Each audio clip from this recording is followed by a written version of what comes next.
Hey guys, good morning, नमस्कार, सुप्रभात। बहुत बहुत स्वागत आप सभी लोगों का। देखिए, एग्जाम्स बहुत नजदीक हैं, बस आप लोग इस वक्त में तैयारी में लगे हुए हैं और I think December first week के अंदर 1 तारीख से आप लोग अकाउंटेंसी की तैयारी के अंदर लग जाएंगे, हमारे सी इंटर के स्टूडेंट। और इस वक्त में जैसे आप लोगों के मैसेजेस आ रहे हैं कि आप लोग लॉ की जो है वो तैयारी इस वक्त कर रहे हैं, काफी लोग। कई लोगों ने लॉ का तैयारी अभी तक कम किया है, तो वो जबरदस्त तरीके से लगे हुए हैं लॉ को तैयार करने में। तो लगभग सारे रिवीजन वीडियोस यहाँ आपके लिए अवेलेबल है, तो बहुत बढ़िया तरीके से आप उन सारी चीजों का रिवीजन जो है वो कर सकते हैं अपना अकाउंट्स का एग्जाम स्टार्ट होने से पहले पहले। टाइम अभी हमारे पास है अभी भी 28, 29, 30, तो आप बिल्कुल आराम से 28, 29, 30 में अपनी तैयारी को मजबूत करिए और उसके बाद अकाउंट्स की तैयारी के अंदर लग जाइए। तो आज हम लोग जिस टॉपिक को स्टार्ट करने जा रहे हैं, खत्म करने जा रहे हैं, स्टार्ट भी करेंगे खत्म भी करेंगे, फास्ट ट्रैक रिवीजन है, वो है हमारा एक बहुत जबरदस्त चैप्टर है, payment and declaration of dividend. तो आइए फटाफट से बगैर समय गवाए हम लोग इस टॉपिक पर हमारी बात को स्टार्ट कर देते हैं। देखिए, 123 से लगा करके 127 तक का एक बहुत जबरदस्त वाला जो पार्ट है वो यहाँ पे आप लोगों के कोर्स में कवर है। तो मैं ये प्रजम्पशन लेके चल रहा हूं, जैसे कि मैं लगातार बोल रहा हूं कि भाई रिवीजन है, फास्ट ट्रैक रिवीजन है, तो आप लोगों ने एक बार चैप्टर को जरूर अच्छे से किया है, और अगर कर लिया है तो आप मेरे साथ इसका रिवीजन बहुत बढ़िया तरीके से लगा सकते हैं। सबसे पहले अगर सेक्शन नंबर 123(1) पर बात शुरू की जाए, जो डिक्लेरेशन ऑफ डिविडेंड की बात करता है, तो हमारे पास डिविडेंड देने के कई सारे सोर्सेज अवेलेबल हैं, जिसमें करंट ईयर का प्रॉफिट हमारे लिए काम में आएगा, प्रीवियस ईयर के जो अनडिस्ट्रीब्यूटेड प्रॉफिट है उनको यूज किया जा सकता है, दोनों ही साथ में यूज आ सकते हैं। और कई बार सेंट्रल या स्टेट गवर्नमेंट कुछ खास कंपनीज के केस के अंदर कुछ गारंटी प्रोवाइड करती है, ठीक है, कुछ पैसा प्रोवाइड करने के लिए गारंटी देती है, तो वहां से जो मनी अवेलेबल होगा वो भी डिविडेंड डिस्ट्रीब्यूशन में काम में लिया जा सकता है। सिंपल सी बात हो गई हमारे लिए, बराबर ना। उसके बाद हमारे पास आता है रिजर्व में कितना पैसा ट्रांसफर करना है डिविडेंड डिक्लेयर करने से पहले। तो कंपनी में before the declaration of any dividend कुछ परसेंटेज अगर चाहे तो वो रिजर्व में ट्रांसफर कर सकती है, बराबर, अगर चाहे तो। लेकिन सबसे बढ़िया बात ये हो गई कि सच ट्रांसफर इज नॉट मैंडेटरी। बच्चों ध्यान रखिएगा, ऐसा ट्रांसफर करना मैंडेटरी बिल्कुल भी नहीं है। कंपनी का मर्जी हो तो ट्रांसफर करे, अदरवाइज नहीं करे। Purely depends on the description of company, law की तरफ से ऐसी कोई कंपल्सरी रिक्वायरमेंट नहीं है, बराबर। Now declaration of dividend in case of inadequacy of profit, अगर प्रॉफिट्स अवेलेबल नहीं है, प्रॉफिट पूरे नहीं है, तो भी क्या डिविडेंड दिया जा सकता है? जी हां, लेकिन कुछ कंडीशंस को पूरा करना पड़ेगा। फ्री रिजर्व सोर्स आपके पास में अवेलेबल रहेगा। कंडीशन ये रहेगा नंबर 1 पे कि कंपनी इस केस में जो डिविडेंड देगी, जो लास्ट 3 ईयर में जितना कंपनी ने डिविडेंड दिया है उसके 3 ईयर्स, मतलब लास्ट 3 ईयर में जितना डिविडेंड दिया उसके एवरेज से ज्यादा नहीं होना चाहिए। Rate of dividend not exceed average of the rate 3 year immediately preceding that year. और पिछले तीनों में से किसी साल में अगर डिविडेंड नहीं दिया है तो उस साल को जीरो मान करके बाकी का हम एवरेज निकाल लेंगे। और अगर तीनों ही साल में, पिछले तीनों ही साल में डिविडेंड नहीं दिया गया है, तो फिर ये वाली कंडीशन को हमको एप्लीकेबल नहीं करना है, ये आप लोग ध्यान रखेंगे। अब तीनों ही साल में अगर मिली है डिविडेंड तो फिर ये कंडीशन अप्लाई नहीं होगी, बाकी अप्लाई हो जाएगी। अदरवाइज जैसा जितने साल का डिविडेंड दिया वो आप एवरेज निकालेंगे। सेकेंड कंडीशन कहती है, मतलब तीनों कंडीशन एक साथ पूरा करना पड़ेगा। सेकेंड कंडीशन कहती है कि जो भी अमाउंट आप विड्रॉ करेंगे, the total amount to be drawn for payment of dividend, वो शेल नॉट एक्सीड होना चाहिए 10% of the paid up capital and reserve. यानी पेड अप कैपिटल और रिजर्व के 10% से ज्यादा आप जो है वो विड्रॉ नहीं करने वाले हैं, अपने को ध्यान रखना है। और जितना विड्रॉ करते हैं उसके बाद, बट ऑब्वियसली रिजर्व से आप विड्रॉ करेंगे तो विड्रॉ करने के बाद जो पीछे बैलेंस बचेगा अपना रिजर्व का, वो 15% of paid up share capital maintain करना है, उससे कम नहीं होना चाहिए। Balance of reserve after such withdrawal shall not fall below 15% of the paid up share capital. तो इसके बेहतरीन एग्जांपल हम लोगों ने क्लास में डिस्कस किए हैं। स्टडी मटेरियल के अंदर आपको इस टॉपिक के काफी सारे एग्जांपल्स देखने को मिल जाते हैं, तो आप लोग चाहें तो स्टडी मैट को वहां से, मैंने कई सारे क्वेश्चंस यहाँ पे भी अपने वीडियोस में भी करवा रखे हैं स्टडी मैट से, तो आप बिल्कुल कर सकते हैं। रूटीन क्लास में भी हम लोगों ने किए। तो 3 कंडीशंस फॉलो करना पड़ेगा। लास्ट 3 ईयर का जो भी आपका एवरेज डिविडेंड है उससे ज्यादा का रेट नहीं होना चाहिए। विड्रॉ कितना करेंगे रिजर्व में से? 10% of the paid up capital plus reserve. और विड्रॉ करने के बाद जो बैलेंस बचना चाहिए रिजर्व के अंदर, वो 15% of paid up share capital के बराबर का बचना चाहिए, ये अपने को ध्यान में रखना है। बट ऑब्वियसली विड्रॉ करने के बाद पहले करंट ईयर के लॉसेस सेट ऑफ होंगे, कॉमन सी हमारी बात थी, तो ये कंडीशंस हमको फॉलो करनी है। एक चीज और ध्यान रखना है कि the above provisions shall not apply to a government company in which entire paid up share capital is held by CG or one or more SG or any combination। मतलब ये वाला जो हमारा था, ये कंडीशंस पूरे करने वाली जो बात हमारी थी इनएडिक्वेसी ऑफ प्रॉफिट वाली, वो उन गवर्नमेंट कंपनीज पे नहीं लगेगा जिनका एंटायर पेड मतलब 100% पेड अप कैपिटल सेंट्रल या स्टेट गवर्नमेंट हेल्ड करके रखती है, या इनका कोई कॉम्बिनेशन, तो उन पर ये कंडीशंस जो है वो अप्लाई नहीं होती है। सिंपल सी हमारी बात है। चलिए, no company shall declare dividend unless carried over previous losses. पुरानी बात हमारी थी, जब तक आप प्रीवियस लॉसेस को सेट ऑफ नहीं करते हैं बराबर, तो तब तक आप डिविडेंड नहीं दे पाएंगे। तो कॉमन सी एक बात थी जो ध्यान में रखना है। डेप्रिसिएशन वाला पॉइंट पहले ही आ चुका है। Depreciation shall be provided in accordance with the provision of schedule second. जो आपका कंपनीज एक्ट का शेड्यूल सेकंड है, शेड्यूल सेकंड में आप डेप्रिसिएशन के प्रोविजन से पढ़ते हैं, तो उसको भी सेट ऑफ किया जाएगा। चलिए, 123(3) इंटरम डिविडेंड पे बात करता है, जबरदस्त पॉइंट है। The BODs may declare interim dividend. BODs declare कर सकते हैं interim dividend। इससे पहले बात ये भी कर लें कि फाइनल डिविडेंड जो है वो डिक्लेयर होता है कंपनी एजीएम में डिक्लेयर करती है, लेकिन उसको प्रपोज करने का जो काम है वो BODs करते हैं बराबर। तो BODs ने जितना डिविडेंड प्रपोज किया है उससे ज्यादा डिक्लेयर नहीं किया जा सकता एजीएम में, ज्यादा नहीं हो सकता है। हाँ, उतना कर सकते हैं, उससे कम कर सकते हैं, बिल्कुल मना भी कर सकते हैं बराबर से, लेकिन जितना प्रपोज्ड है उससे ज्यादा डिक्लेयर नहीं किया जा सकता। और एक बार जो आपने डिक्लेयर कर दिया है, तब जितना BODs ने प्रपोज किया उससे कम या उतना आपने डिक्लेयर कर दिया, तो फिर वो वापस से विड्रॉ नहीं होगा। ये भी अपने को ध्यान में रखना चाहिए। तो द BODs में डिक्लेयर, ये इंटरम डिविडेंड की बात हो रही है अभी तो, ड्यूरिंग फाइनेंशियल ईयर बराबर, और at any time during the period from closure of the financial year till holding of the AGM. यानी ड्यूरिंग द फाइनेंशियल ईयर भी आप डिक्लेयर कर सकते हैं, और उसके बाद फाइनेंशियल ईयर खत्म होने के बाद जब तक एजीएम होती है, आप जानते हैं एजीएम जो होगी वो बट ऑब्वियस अगले फाइनेंशियल ईयर में चली जाएगी। फिर 31 मार्च को हमारा साल खत्म हो गया, हम एजीएम कॉल करते हैं 30 सितंबर तक, तो बट ऑब्वियस अगला वाला फाइनेंशियल ईयर तब तक चालू हो चुका होता है। तो फाइनेंशियल ईयर खत्म होने से लगा कि एजीएम का डेट तक के बीच में भी उस साल के लिए, प्रीवियस ईयर जो खत्म हुआ है उसके लिए इंटरिम डिविडेंड डिक्लेयर हो सकता है। सोर्सेस क्या रहेंगे हमारे पास है, P&L बट ऑब्वियस है। उसके अलावा करंट ईयर का प्रॉफिट भी हम यूज कर सकते हैं। उसके अलावा out of profit generated in the financial year till the quarter preceding the date of declaration of dividend. यानी डिविडेंड डिक्लेयर जिस साल में आप कर रहे हैं, जैसे सपोज करो आप उस फाइनेंशियल ईयर के अगले में चले गए बराबर एजीएम तक, तो उससे पहले पहले जो भी क्वार्टर खत्म हुआ है इंटरिम डिविडेंड डिक्लेयर करने से पहले, जो भी बराबर, चाहे फिर वो अप्रैल में जून वाला हो या फिर जुलाई अगस्त सितंबर वाला हो, जो भी जनरली फर्स्ट ही क्वार्टर काम में आता है, इसके अंदर अपने को ध्यान में रखना रहता है, जनरली क्वेश्चन उसी पे रहते हैं, तो वो वाला प्रॉफिट भी आप यहाँ पे यूज कर सकते हैं। सोर्सेस के अंदर ही अपने को ध्यान में रखना है, ठीक है। If the company has incurred losses during the current financial year up to the end of quarter immediately preceding the date of declaration of dividend, यानी डिविडेंड जब डिक्लेयर किया उसके ठीक पहले के क्वार्टर तक अगर कंपनी ने लॉसेस अर्न कर रखे हैं, कंपनी को लॉसेस हो रखे हैं बराबर, तो फिर इंटरिम डिविडेंड का जो रेट होगा वो shall not be declare at the rate higher than the same provision जो पहले भी आपने पढ़ा, average dividend declare by the company during the immediately preceding 3 financial year. पिछला 3 फाइनेंशियल ईयर में जितना डिविडेंड आपने दिया उसका एवरेज, पिछले 3 साल का इंटरिम डिविडेंड नहीं, जो मेन डिविडेंड आपने दिया रहेगा उसके एवरेज से ज्यादा फिर ये रेट नहीं होना चाहिए। ये भी हमको इंटरिम डिविडेंड के लिए ध्यान में रखना पड़ेगा बराबर। बहुत सीधा सीधा सा प्रोविजन है, बढ़िया सा प्रोविजन है, 123(3) आप आराम से कर सकते हैं। 4 पॉइंट बढ़िया पॉइंट है, द अमाउंट ऑफ डिविडेंड, फिर वो चाहे इंटरिम हो चाहे फाइनल डिविडेंड हो, shall be deposited in a schedule bank in a separate bank account. Timing focus करिएगा, क्वेश्चन बनता है 5 days from the declaration of dividend. 5 दिन, अगले दिन से चालू करना है, लास्ट दिन को इंक्लूड करना है। जैसा आप लोग जनरल कॉसेज एक्ट में पढ़ के आए वही फॉलो करेंगे सारे रूल्स हम लोग। तो डिक्लेयर करने के बाद में 5 दिन के अंदर अंदर 5 days from the date of declaration ये एक सेपरेट बैंक अकाउंट में डिपॉजिट हो जाना चाहिए, ताकि इसका फिर आगे पेमेंट किया जाए, जो 123(5) में हम लोग पढ़ने वाले हैं, ठीक है, और आगे के प्रोविजंस में भी।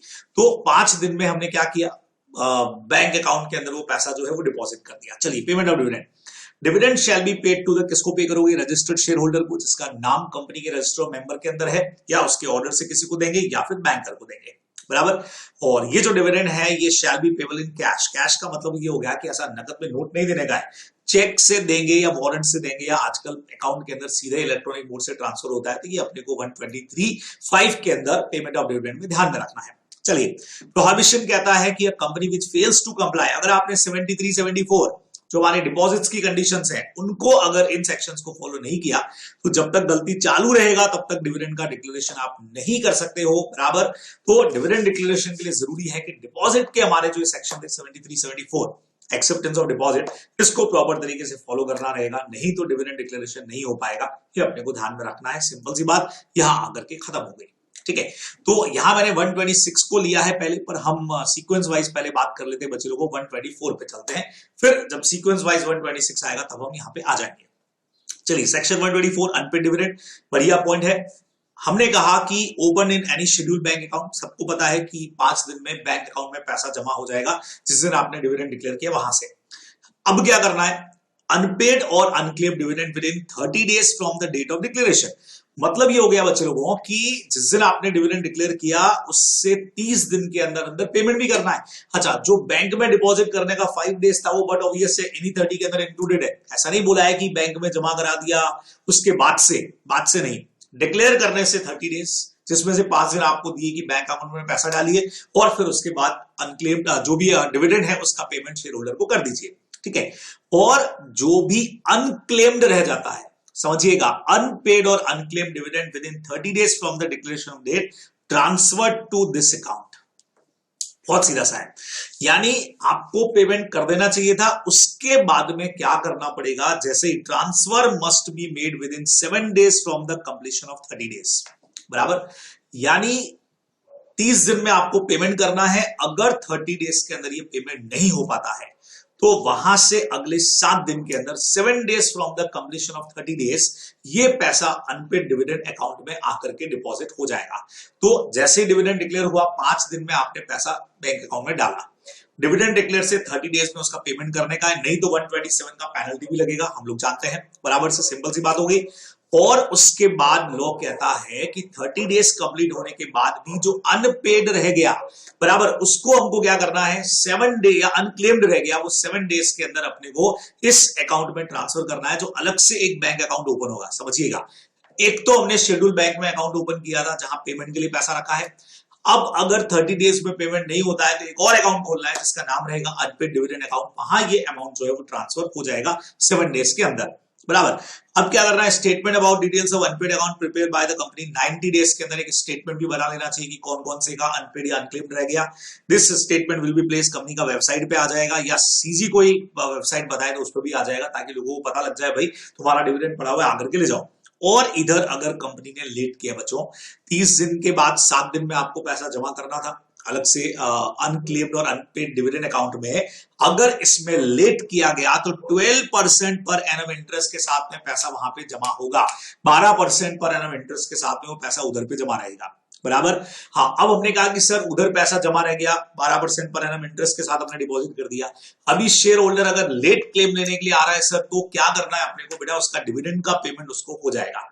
सर इंटरेस्ट का पेमेंट ये जो 12%, ऐसे तो कोई शेयर होल्डर इंटेंशनली ऐसा काम कर लेगा, जानबूझ करके वो क्लेम देने आए ही नहीं ताकि इंटरेस्ट का पैसा भी उसको मिल जाए। ये जो भी कुछ इंटरेस्ट का पैसा पड़ा हुआ है बच्चों, ये इन्वेस्टर एजुकेशन प्रोटेक्शन फंड में आगे जाकर के ट्रांसफर हो जाएगा, जो भी इस अकाउंट का बैलेंस रहेगा, समझिएगा। ठीक है, तो ऐसा फायदा उठाने को नहीं मिलेगा उसको कि भाई बढ़िया उसको फायदा उठाने को यहां से मिल जाए कि जानबूझ करके वो जाए नहीं, ताकि पैसा वहां पड़ा रहे 3-4 साल, फिर बढ़िया 12% रेट से उसको इंटरेस्ट मिल रहा है वहां से वो ले ले, ऐसा नहीं किया जाएगा। ध्यान रखिएगा, कंपनी जरूर 12% पर एनम इंटरेस्ट के साथ वो अमाउंट वहां पे जमा कर देगी, ये अपने को ध्यान में रखना है, क्योंकि यहां शेयर होल्डर को कंपनी की मिस्टेक की वजह से ऑलरेडी 127 के अंदर एक रेट ऑफ इंटरेस्ट मिल ही रहा है, तो ये इस अकाउंट के अंदर जो मेंटेन रहेगा वहां से तो डिविडेंड का पैसा मिल जाएगा, बराबर, जो बैंक का नॉर्मल इंटरेस्ट रहता है। और यहां जो कंपनी ने एक्स्ट्रा जमा कराया है वो फिर इस अकाउंट का जो भी बैलेंस आगे जाके बचेगा, जो भी पढ़ने वाले हैं, वो सब इन्वेस्टर एजुकेशन प्रोटेक्शन फंड में चला जाएगा, है ना। देखो, विद इन 7 ईयर, अब इस अकाउंट में पैसा 7 साल तक पड़ा रहेगा from the date of transfer, और एलिजिबल पर्सन जो है वो डिविडेंड क्लेम कर सकते हैं, 7 साल तक क्लेम कर सकते हैं। आफ्टर कंप्लीशन ऑफ 7 ईयर ये जो है वो investor education and protection fund में ट्रांसफर हो जाएगा। तो सिस्टम बहुत क्लियर है, डिक्लेरेशन से 5 दिन में एक बैंक अकाउंट में पैसा जमा करो और डिक्लेरेशन से 30 डेज में उसका डिविडेंड पेमेंट कर दो। जो इन 30 डेज में अनक्लेम्ड रह गया, अनपेड रह गया, 30 डेज खत्म होने के बाद 7 डेज में एक और अकाउंट ओपन करो, इन्वेस्ट जिसका नाम रहेगा अनपेड या अनक्लेम्ड डिविडेंड, उधर पे जमा रहेगा, बराबर। 7 साल तक आप वहां से क्लेम कर सकते हैं। अगर नहीं कर पाते हैं 7 ईयर तक भी, तो फिर वो पैसा जो है वो इन्वेस्टर एजुकेशन प्रोटेक्शन फंड, जो गवर्नमेंट का एक फंड है, वहां आकर के ट्रांसफर हो जाएगा। ये अपने को ध्यान में रखना है। बराबर, सिंपल सी बात होगी। नाउ उसके बाद बच्चे लोगों, authority for administration shall issue receipt of the company as evidence. ठीक है, जब ये पैसा आईपीएफ के पास जमा होगा तो उसकी जो अथॉरिटी रहेगी वो कंपनी को एक रिसिप्ट इशू कर देगी, ताकि कंपनी अपनी लायबिलिटी से फ्री, भाई हमने पैसा उधर ट्रांसफर कर दिया है, अभी कोई शेयर होल्डर आता है तो उधर जाकर के पैसा ले लोगे, हमारा टेंशन खत्म। ये अपने को ध्यान में रखना है। ठीक है, जैसे ही आईपीएफ में पैसा ट्रांसफर हो गया, अब जो शेयर होल्डर का आंख खुलता है 7 साल बाद, अरे मेरा पैसा वहां पड़ा हुआ है, वो बाकायदा entitle to claim dividend amount in accordance with the prescribed procedure. बाकायदा आप आईपीएफ ऑथोरिटीज के पास में जाइए और वहां जाके अपना क्लेम करिए। वो अपना प्रोसीजर फॉलो करेंगे, चेक करेंगे कि ये शेयर होल्डर है कि नहीं है, कंपनी के स्टेटमेंट से कंपेयर करेंगे, कंपनी से कंफर्म करेंगे और उसको वहां से पेमेंट कर देंगे। अपने को ध्यान में रखना है। पेनल्टीज बच्चों इसके अंदर चेंज हुई है इस बार, तो जरूर पेनल्टीज आप लोग देख करके जाना। पेनल्टी चेंज हुआ है, पहले अलग था, अब अलग है। मिनिमम 500 रुपीज ईच डे के हिसाब से चलेगा कंटिन्यू, जो मैक्सिमम 10 लाख रुपीज तक हो सकता है। और ऑफिसर एंड डिफॉल्ट के लिए भी गलती के लिए 25,000 का 25,000 का सीधा फाइन है, और उसके बाद गलती अगर चालू रहता है तो 100 रुपीज पर डे के हिसाब से जाकर के मैक्सिमम 2 लाख रुपीज तक का है। तो इसको जरूर देख करके जाइएगा। चलिए 125 के अंदर हमारा फंड आ गया, investor education and protection fund. ये फंड सेंट्रल गवर्नमेंट स्टैब्लिश करती है बच्चों, आरबीआई इसको कंट्रोल करता है, लेकिन सेंट्रल गवर्नमेंट स्टैब्लिश करती है। Amount shall be credited to the fund. अब इसमें पैसा आता कहां से है? हमने कहा ये तो आ ही रहा है 7 ईयर के बाद में, लेकिन और भी बहुत जगह से आता है। सेंट्रल गवर्नमेंट का ग्रांट इसमें आता है, डोनेशन से बच्चों पैसा आता है, जो सीजी एसजी या कंपनीज या अदर इंस्टीट्यूशन डोनेट भी करते हैं। उसके अलावा अनपेड डिविडेंड से तो आ ही रहा है 7 साल बाद, हमने अभी कहा। अच्छा, कोई पुराने कंपनीज एक्ट के जनरल रेवेन्यू अकाउंट में अगर इससे रिलेटेड कोई पैसा पड़ा हुआ था पुराने कंपनीज एक्ट में, वो भी यहाँ पे ट्रांसफर हो जाएगा। उसके अलावा पुराने कंपनीज एक्ट के इन्वेस्टर एजुकेशन प्रोटेक्शन फंड में अगर कोई पैसा पड़ा था वो भी यहां आकर के ट्रांसफर हो जाएगा। उसके अलावा बच्चों यहां जो पैसा पड़ा है उसका बट ऑब्वियस है इन्वेस्टमेंट किया जाएगा, उस पर जो इंटरेस्ट या अदर इनकम मिल रही है वो भी इस फंड की इनकम ही होगी।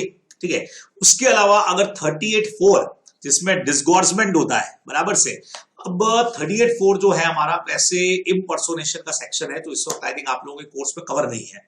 ठीक है ना, तो वहां पे हम यही करते हैं कि किसी पर्सन के शेयर्स एक्वायर करके उसको मार्केट में बेच देते हैं, तो उससे जो पैसा आता है वो भी इसी फंड के अंदर जाएगा। किसी पर्सन ने चीटिंग वीटिंग करके अपने नाम पे शेयर्स कराए तो ट्रिब्यूनल ऑर्डर करता है कि उसके शेयर्स को अटैच कर लिया जाए, अटैच का मतलब उससे ले लिया जाए और उनको बेच दिया जाए, और जो पैसा आएगा वो इस फंड में ट्रांसफर कर दिया जाए, तो उसको हम लोग बोलते हैं। उसके अलावा अनपेड और अनक्लेम बच्चों एप्लीकेशन मनी हमको रिफंड करनी होती है, आप लोग सब सेक्शन 39 वगैरह में पढ़ के आए, वो 7 साल तक अनक्लेम्ड रही तो यहां आ जाएगी। उसके अलावा सेम डिपॉजिट भी 7 साल तक अनपेड या अनक्लेम्ड रहे मैच्योर होने से, वो यहां आ जाएंगे। डिबेंचर्स भी मैच्योर होने के 7 ईयर तक अगर अनपेड और अनक्लेम्ड रहते हो तो यहां शिफ्ट हो जाएंगे। और इन सब पे इंटरेस्ट भी, जो भी एप्लीकेशन मनी, डिपॉजिट और डिबेंचर पे जो इंटरेस्ट क्रिएट हुआ रहेगा वो भी इधर आकर के ट्रांसफर होगा, वो भी इसी की इनकम का पार्ट हो गया बराबर। उसके अलावा बच्चों cell proceed of the fractional shares for 7 और मोर ईयर। कई बार फ्रैक्शनल शेयर्स होते हैं ना, वो जो स्टॉक को शेयर्स में कन्वर्ट करते हैं तो उस वक्त में जो शेयर्स क्रिएट होते हैं, तो उनको बेचने से जो पैसा पड़ा है, उसको पैसा पड़ा है, कोई क्लेम करने ही नहीं आया, तो 7 साल या उससे ज्यादा अगर हो गए तो वो भी यहां आकर के ट्रांसफर हो जाएंगे। उसके अलावा अनपेड और unclaim redemption amount on preference shares, same debentures पे, प्रेफरेंस शेयर्स पे, डिपॉजिट पे ड्यू होने के 7 ईयर तक अगर अनपेड और अनक्लेम्ड रहे तो सब कुछ यहां आकर के ट्रांसफर होगा, और फिर 7 साल बाद इनका नींद खुलता है तो आप यहां आकर के उस अमाउंट को क्लेम कर सकते हैं। सच अदर अमाउंट और कुछ भी प्रिस्क्राइब किया जाए तो वो यहां आ जाएगा। अब सवाल उठता है कि इस फंड का यूटिलाइजेशन कहां किया जाना है, तो ये फंड यूटिलाइज होगा रिफंड इन रिस्पेक्ट ऑफ, समझिएगा, एक तो जो अनक्लेम डिविडेंड वाले आ गए अब, या मैच्योर डिपॉजिट वाले आ गए, डिबेंचर्स वाले आ गए, एप्लीकेशन मनी वाले आ गए, इवन प्रेफरेंस शेयर्स वाले भी आ गए, यहाँ दे नहीं रखा है लेकिन बट ऑब्वियस वो भी होनी चाहिए, तो उनको वापस से रिफंड करने में इस्तेमाल होगा बड़ा हिस्सा। तो उसके अलावा नाम से पता लग रहा है इन्वेस्टर के एजुकेशन और अवेयरनेस और उनके प्रोटेक्शन के अंदर ये पैसा खर्च होने वाला है। तीसरा नंबर, जो डिस्गोर्स अमाउंट यहां आया था ना, distribution of any disgorged amount among eligible और आइडेंटिफाइबल एप्लीकेंट्स फॉर शेयर और debenture, share holder, debenture holder, deposit who have suffered losses due to wrong action by any person. मैंने आपको कहा कि किसी भी पर्सन ने चीटिंग करके, इम्पर्सोनेशन करके कुछ शेयर्स एक्वायर किए, ठीक है, और फिर जब पता लगता है तो उन शेयर्स को मार्केट में सेल करके और वो सारा पैसा यहां ट्रांसफर होता है। लेकिन इस पूरे मैटर में कई बार ऐसा होता है कि कुछ इनोसेंट पर्सन रह सकते हैं, चाहे वो शेयर होल्डर रहे हो, डिबेंचर होल्डर रहे हो, चाहे डिपॉजिट होल्डर रहे हो, जिनको लॉस उठाना पड़ा। अब जनरली उनका लॉस डिफॉल्टी पार्टी से रिकवर हो जाता है, लेकिन अगर डिफॉल्टी पार्टी से उनका लॉस रिकवर नहीं हुआ, उनको डैमेजेस हुआ, तो इस फंड से उनको जो है वो अमाउंट दिया जा सकता है। इस वजह से भी ये फंड हमारा यूटिलाइज होता है। ठीक है, फिर और कहां यूज होता है, देखिए रीएम्बर्समेंट ऑफ लीगल एक्सपेंसेस इनकर परसुइंग क्लास एक्शन 37 प्रोस्पेक्टस वाला चैप्टर में आपने पढ़ा। ठीक है, या 245 जो सीए फाइनल में पढ़ेंगे, members debenture holder deposit holder जो है वो कई बार लीगल एक्शंस लेते हैं, बराबर।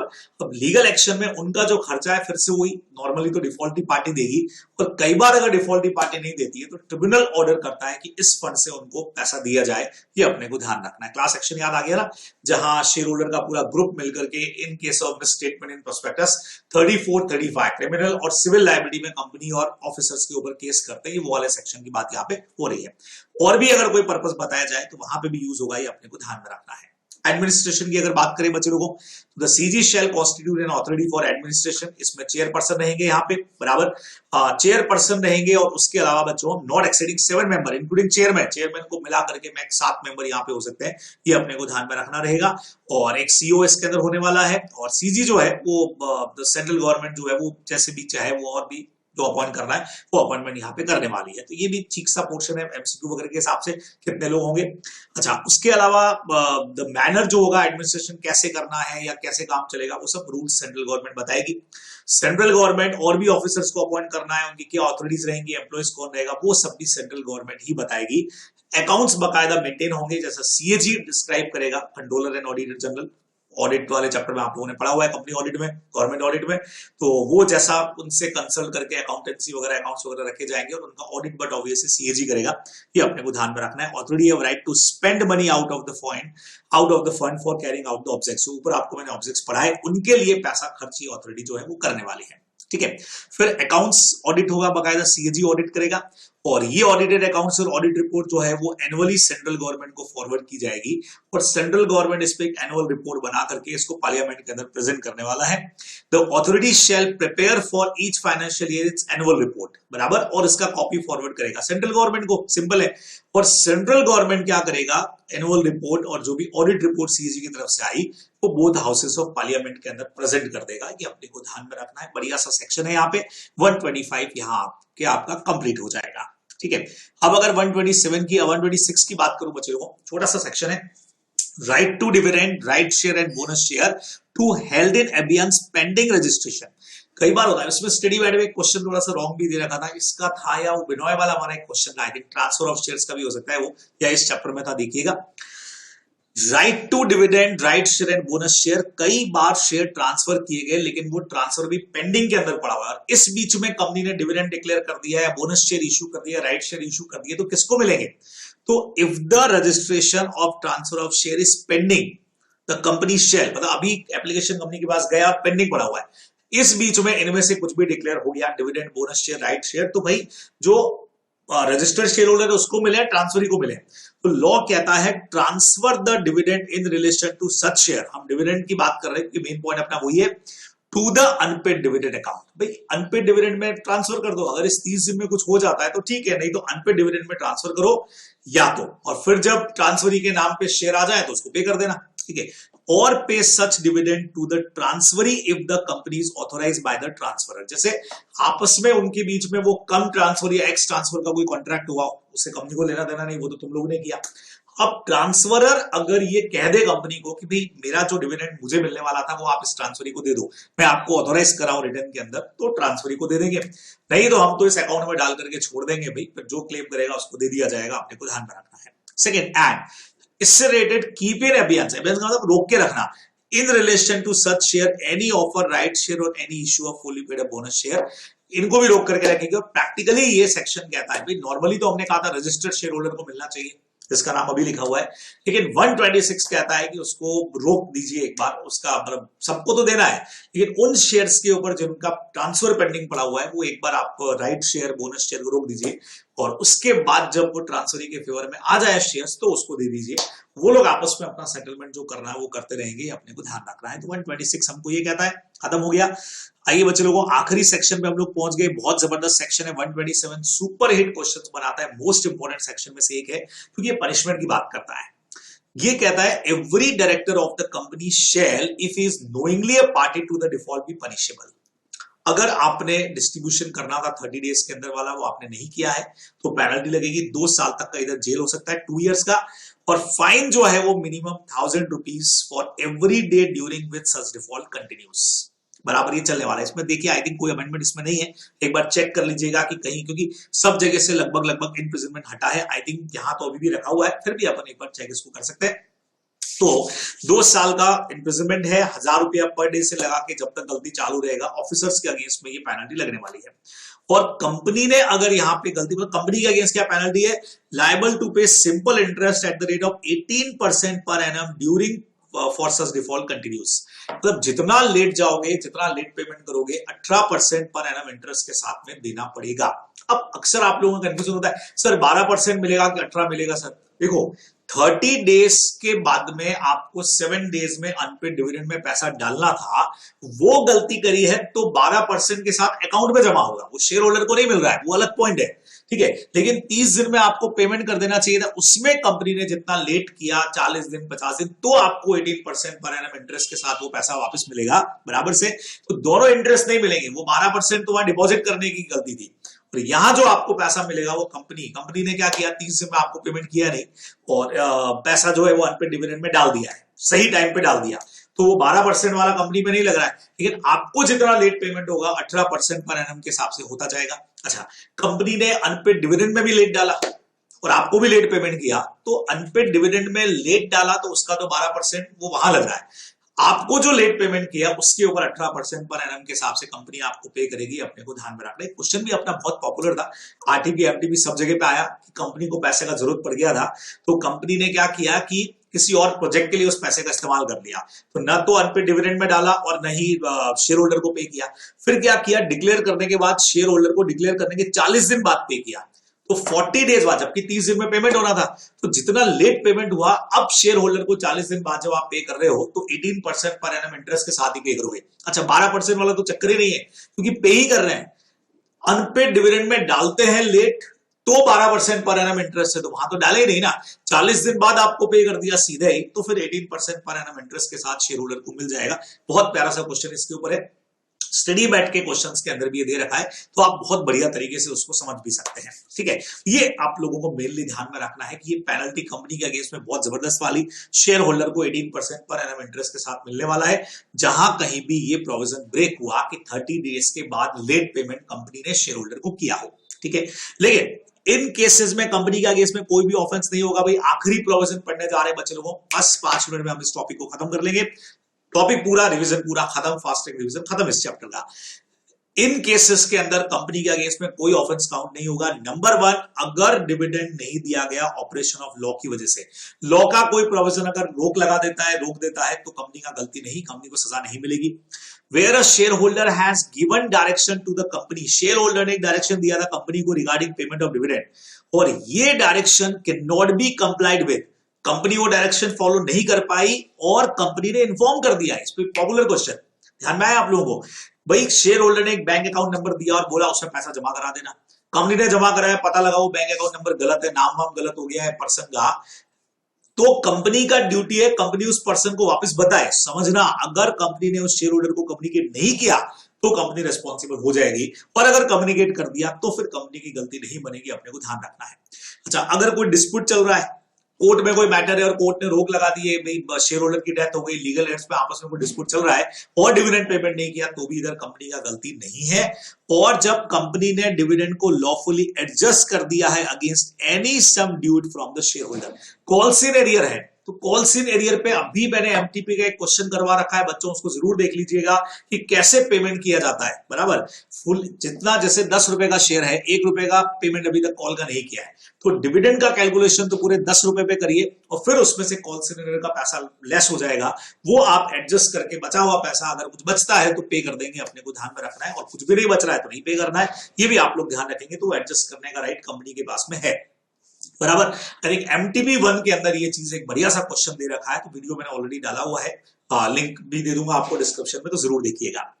where for any other reason the failure to pay dividend or to post the warrant within the period under this section was not due to fault of part of the company. ठीक है, where for any other reason, अब company जो है failure to pay the dividend or to post the warrant within the period under this section not due to, मतलब company का default नहीं है भाई। जैसे कोविड का सिचुएशन आ गया और कोई स्ट्राइक हो गया, पोस्ट कर दिया, पोस्ट नहीं कर पाए, पहुंचा नहीं आपके पास, पोस्टल स्ट्राइक हो गई, कोई भी ऐसा रीजन जो कंपनी के पावर के बाहर का था, इस वजह से कंपनी नहीं पोस्ट कर पाई या नहीं पे कर पाई, तो भी कंपनी का गलती नहीं बनेगा। ये अपने को ध्यान में रखना है। कंपनी को अपन फ्री करेंगे। ये 127 वाला जोरदार सेक्शन आप लोग ध्यान रखने वाले हैं। ठीक है बच्चों, एक छोटा सा मेमोरी टेक्निक मैंने इधर दिया, वो था ना, वो अमाउंट कैसे क्रेडिट होता है, कौन कौन सा अमाउंट क्रेडिट होता है ईपीएफ में, तो उसके लिए हमने एक छोटा सा मेमोरी टेक्निक बनाया। हाँ, क्या मेमोरी टेक्निक बनाया हमने, ये देखो, हमने बनाया कि जीजी डैड सर डीआईडी में पार्ट लेने के लिए गए। जीजी डैड और सर डीआईडी में पार्ट लेने के लिए गए और उन्होंने 125 करोड़ का एफडी वहां पे जीता है। 125 काय को लिखा, क्योंकि 125 आपका सेक्शन नंबर है, बराबर से। तो अब ये क्या बना बच्चों, इसमें वर्ड्स क्या बने, जीजी बना, डीएडी बना, एसआईआर बना, डीआईडी बना और एफडी बना। तो क्या क्या होता है बच्चों, पहले जी से ग्रांट हमने पढ़ा हुआ है, दूसरा जनरल रेवेन्यू, दूसरे जी से, डी से बना donation amount by CG SG वगैरह, ए से एप्लीकेशन मनी जो 7 ईयर तक पड़ी रही, डी से डिविडेंड तो है ही है जो 7 ईयर तक पड़ा रहा, एस से सेल ऑफ फ्रैक्शनल शेयर हमने बनाया था। ठीक है, सारे वर्ड, एस आई से इंटरेस्ट ऑन इन्वेस्टमेंट्स वगैरह, आर से हमारा बन गया बच्चे लोगों रिडम्पशन ऑफ प्रेफरेंस शेयर 7 साल तक जो पड़ा रहा, फिर डी से हमारा बना डिस्गोर्समेंट वाला जो पेमेंट था 38 के अंदर, फिर इंटरेस्ट वगैरह जो भी इसके ऊपर रिसीव होते हैं, उसके अलावा बच्चों डिपॉजिट जो 7 ईयर तक पड़े रहे, और एफ जो है फंड, वो जो अपना था ना इन्वेस्टर प्रोटेक्शन फंड जो 1956 वाला अमाउंट है, वो हमने यहाँ पे डाल दिया। और लास्ट के अंदर जो डी एफ डी जो बनाया ना, डी का मतलब डिबेंचर जो 7 ईयर्स तक हमारे पास पड़े रह गए, तो ये हमने बना दिया जीजी डेट सर, बराबर, जीजी डेट सर डीआईडी में पार्ट लेने के लिए गए, बराबर, और 125 करोड़ का एफडी जीता। तो मेन वर्ड जो बने वो जीजी डैड सर डीआईडी और एफडी। तो इनसे आप जो है वो एक छोटा सा मेमोरी टेक्निक है, बराबर, जिससे आप इन पॉइंट्स को 125 के क्या क्या कंटेंट्स है उनको याद भी कर सकते हैं। ठीक है, बराबर। तो ये हमारा पूरा पोर्शन खत्म। स्टडी मैट के एग्जाम्पल्स और क्वेश्चंस आप देख के जाते हैं तो बस, और कुछ भी करने का आपको जरूरत नहीं है। जबरदस्त पॉइंट है, बहुत आराम से आप लोग कर सकते हैं। सर ये नोट्स चार्ट कहाँ मिलेगा भाई, टेलीग्राम चैनल है मेरा, आप लोगों को सबको पता ही है, तो उसका एड्रेस फिर भी मैं लिंक में पोस्ट कर दूंगा, वहां से आप इस चार्ट को डाउनलोड करके बहुत बेहतरीन तरीके से अपनी तैयारी कर सकते हैं। ठीक है, okay, bye bye, tata, take care, फिर मुलाकात होती है, ऑल द बेस्ट।